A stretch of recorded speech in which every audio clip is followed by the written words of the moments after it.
Gua Gajah merupakan sebuah peninggalan sejarah yang masih terjaga hingga saat ini.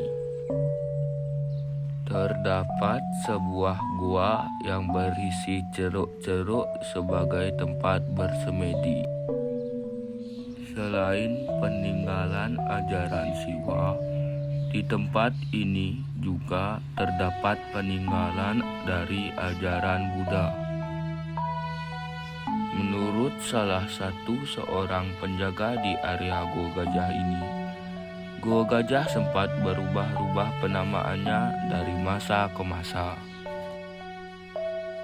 Dalam sejarahnya, Sri Udayana Warmadewa bersama Sri Gunarpriya Dharmapatni, tempat ini didirikan pada tahun 929 Masehi hingga 1011 Masehi bersama 3 orang anaknya, yakni Airlangga, Marakata, dan anak bungsu. Tempat ini didirikan sebagai sebuah asrama. Pada masa itu, kerajaan membawa pendeta suci yang bernama Empu Kuturan, membawa 25 pendeta Siwa sebanyak 21 orang dan pendeta Buddha sebanyak 4 orang.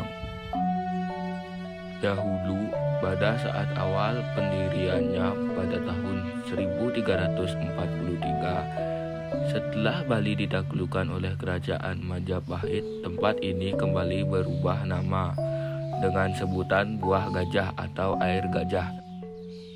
Penamaan ini diberikan oleh Empu Prapanca yang tertulis pada Kitab Kertagama pada tahun 1365.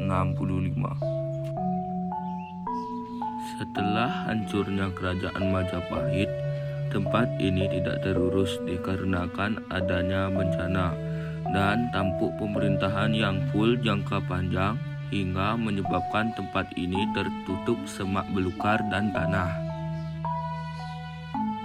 Setelah para pelukis dari Belanda yang datang ke Nusantara yang tinggal di kawasan Ubud kembali menemukan tempat ini dan digali kembali oleh Dr. Goris pada tahun 1925 hingga 1927 di penggal yang pertama. Penggalian kedua pada tahun 1931 baru ditemukan situs peninggalan Buddha di area selatan gua oleh Walter Spies. Hingga saat ini, selain sebagai objek pariwisata, Gua Gajah juga tetap digunakan sebagai tempat ibadah bagi umat Hindu dan Buddha di sekitar gua. Sejarah Pura Gua Gajah, sejarah yang ada di Bali terutama itu ada sejak kurang lebih pada abad ke-8. Sejak Raja pertama di Bali memerintah tahun 778 Masehi, di mana Raja pertama di Bali dipimpin oleh Raja Sri Kesari Warmadewa kurang lebih tahun 778 Masehi. Sedangkan sejarah Pura Gua Gajah itu adalah raja yang ke-6 mendirikan sebuah ruangan kelas di dalam batu yang diberikan nama Goa. Kalau gajah itu diambil dari sebuah arca, yaitu arca Ganesha. Itu yang terakhir. Akan tetapi yang pertama kali itu namanya menurut kitab suci Panak Badung disebut dengan nama Kuncara Kunjapada, atau dalam prasasti Dawan disebut dengan nama Ante Kuncara Pada. Itu artinya Gua Gajah menyamai dari asrama Rsi Agastya yang berada di Mysore di India Selatan yang banyak dikunjungi gajah. Ya.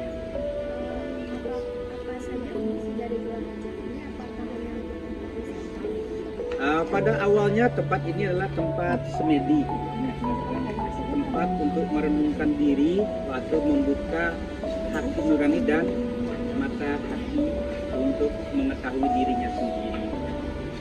Itu aslinya di sini tempat meditasi. Akan tetapi setelah tahun 1970-an, setelah tempat ini diketemukan oleh para arkeologi kembali, ini dipakai tempat objek wisata. Selanjutnya, apakah ada Tradisi kami di sini adalah upacara piodalang, itu setahun sekali karena di sini pakai macam lunar kalender atau saka kalender, itu datangnya setahun sekali.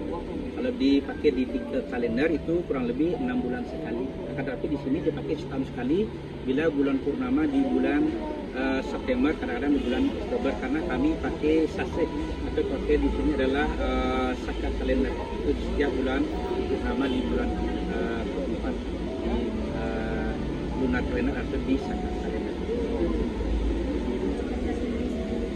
Ya.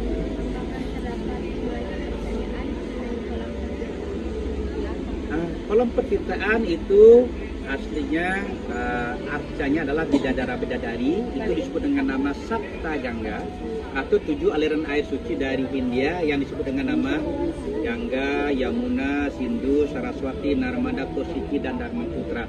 Akan tetapi arcanya yaitu arca bidadara-bidadari itu cuma sekarang ada 6, yang tengahnya itu sudah tidak ada. Kemungkinan besar itu arcanya adalah arca Ganesha yang dipindahkan di sebelah timur dari goa yang bolong tengahnya. Makanya sampai sekarang itu di dalam mitos orang itu percaya itu bisa bikin air muda karena airnya itu disebut dengan nama air Gangga atau Sapta Gangga. Nah, kalau di Bali disebut dengan Sapta Nadi. Oke. Mari.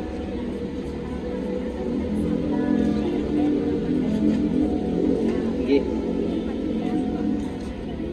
Karena yang tadi itu saya bilang yang di tengah itu arcanya Ganesha itu sudah dipindahkan setelah tempat ini ditemukan oleh para arkeologi. Itu diletakkan di sebelah timur goa, itu ada arca Ganesha yang bolong tengahnya. Kemungkinan besar itu arca dari yang di tengah karena para arkeologi belum bisa memastikan.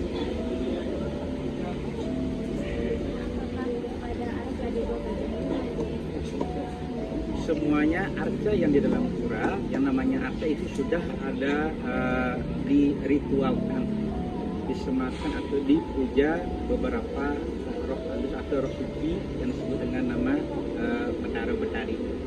Seperti di sebelah barat dari goa itu ada arca Dewi Haditi. Itu untuk bila seseorang yang lama menikah tidak punya anak dimohonkan anugerahnya supaya punya anak. Itu Membrayus. Oke, lanjut. Pak, segitu aja. Oke. Kami ucapkan terima kasih. Saya juga terima kasih banyak atas kedatangannya. Mungkin ada salah ucap, salah kata karena saya sebagai manusia juga tidak luput dari kekurangan. Terima kasih atas kunjungannya. Mudah-mudahan apa yang saya ceritakan bisa berguna dan mohon ditambah wawasan dari berbagai sumber lagi sesuai dengan prasasti-prasasti yang ada dan dinasti-dinasti yang ada. Terima kasih. Om Santi Santi Santi.